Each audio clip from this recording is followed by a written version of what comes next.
Buhay sa Buwan. Sa panunuot ni Ofelia Concepcion at saka si Jess Olivares. Noong unang panahon ay bumaba si Buwan sa lupa. Nakikipagulong siya sa mga bata. Tuwang-tuwa siya kapag maraming bata ang nakapaligid sa kanya. Isang bata ang paborito niya. Ito ay si Pella. Mabait at maganda si Pella. Uwihan na ito sa ama at ina. May umaampun dito pero mahupit ang babae. Pella! Sigaw ng babae nang makitang nakaupo si Pella sa kandugan ni Buwan. Sige, Buwan! Ang takot niyang sabi sa patakbong uwi.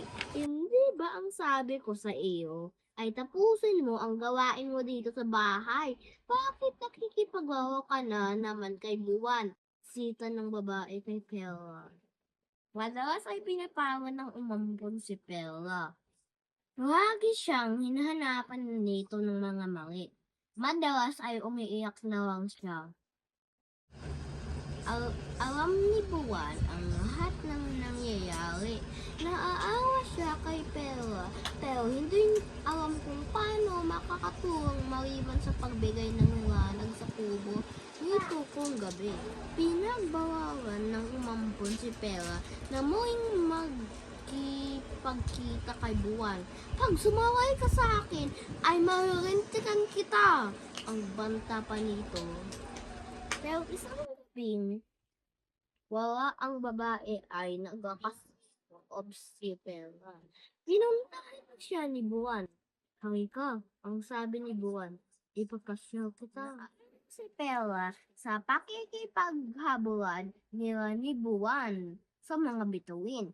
Nakalimutan nila ang oras. Nagulat na lang si Pella ng pag-uwi sa kanila ay naghihintay na babae. Takot si Pella nang makita ang pamalo. Nagtatakbo siya pabalik sa kaibigan na noon ay papaitas na. Hintay, Buwan! Tulungan mo po ako! Sigaw niya. Bago pa inabutan ng babae si Pella, ay nailipad na siya ni Buwan. Huwag ka nang babalik! Galit na sabi nito. Tiyak na pagsisiyahan mo pag bumalik ka pa. Mula noon ay isinama na ni Buwan si Pella kahit saan pumunta.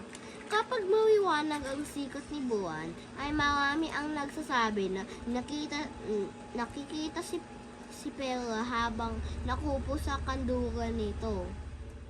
Ang katapusan.